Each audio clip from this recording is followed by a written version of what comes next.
I have actually looked at their consistent behavior, and I written an article about the Sufis. Then I have quoted that.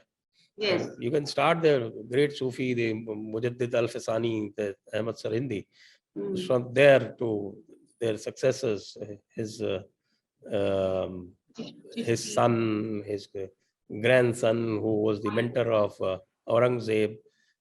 That's, starting from there right down to these Abdul Rahim, Shah Waliullah, all those names that I took, Sayyid Ahmad, Iqbal, consistent. Mm. That's separatism, that exclusivism, that supremacism. At which point did That's Sufi get associated with inclusivity and the kind of, because everybody just loves, whenever they talk about Islam, they talk about Sufism, and I don't know. I know you've covered this topic extensively, but I'm also curious as to how could something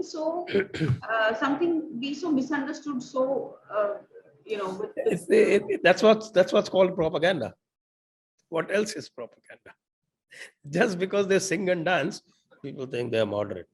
At least they should also try and translate what they're singing. Mm.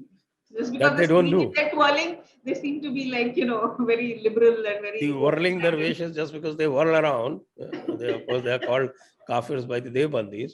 That doesn't mean that they do not call you as a kafir. Mm. Basically, what has happened with the Sufis, because when they started out at that time, in 10th century or so, there was a huge conflict within Islam. Mm.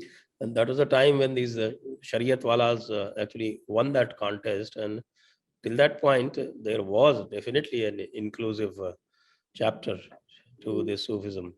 If you look at these, what people do is that they will quote Rumi and they will quote some other Rumi, yeah. ancient Sufi. At that time, the tasawwuf, as it is called, Sufism, it's called tasawwuf. That's So not tasawwuf was not subordinated to Shariat. okay. So it is from that time that these people, when they do propaganda, then they talk about the 10th century. But they Mm. don't tell you that in the 11th century, a guy Sufi called Al Ghazali came, which heralded the victory for the Asharis over the Mutazallis.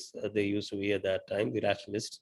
And that victory ensured that Tasawwuf was firmly subordinated to Shariat. Sharia. Oh. So once it has come under the Shariat, then there's the question. You're not different. That's what I ask everybody. Can a Sufi disregard Shariat?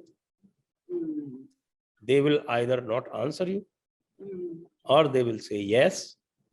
In either case, if they are subordinate to Shariat, then they are exactly like every other Ashraf Mullah Maulana. Right. If you see the history of massacres in the Indian subcontinent, all the great massacres were led by these Sufis.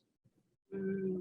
You look at the evidence I've given in Unbreaking India, that chapter I have written that all the great massacres, Malabar, that was a Qadri Sufi, this Abu Musliar, and that, what's his called, the other guy who established the Dawla, Al Dawla. Dawla Okay. is an Islamic rule, Okay. Islamic kingdom. So you're saying that quite Kunj a few of Ahmad, his name was Kunj Ahmad Haji. So Kunj Ahmad Haji and Haji. Ali Musliar, they're both Sufis, Qadri Sufis. Look at Noah Khali. What is Noah Khali?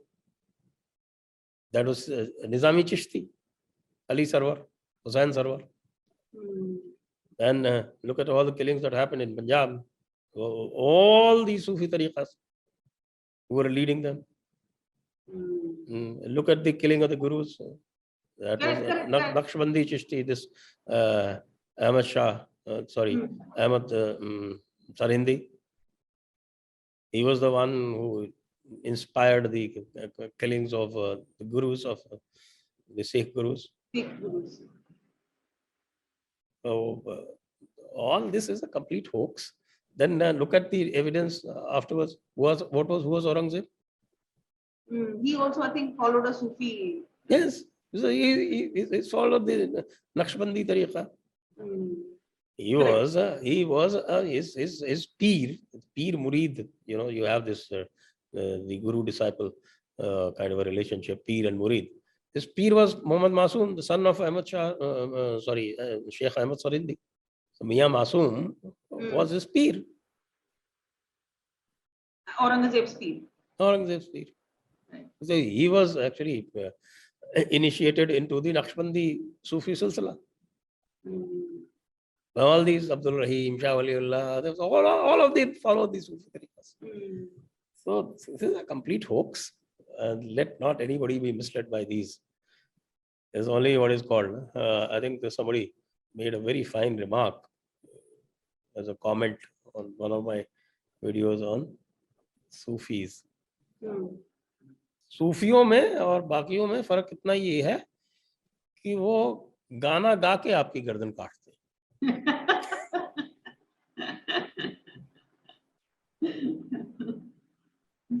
Correct.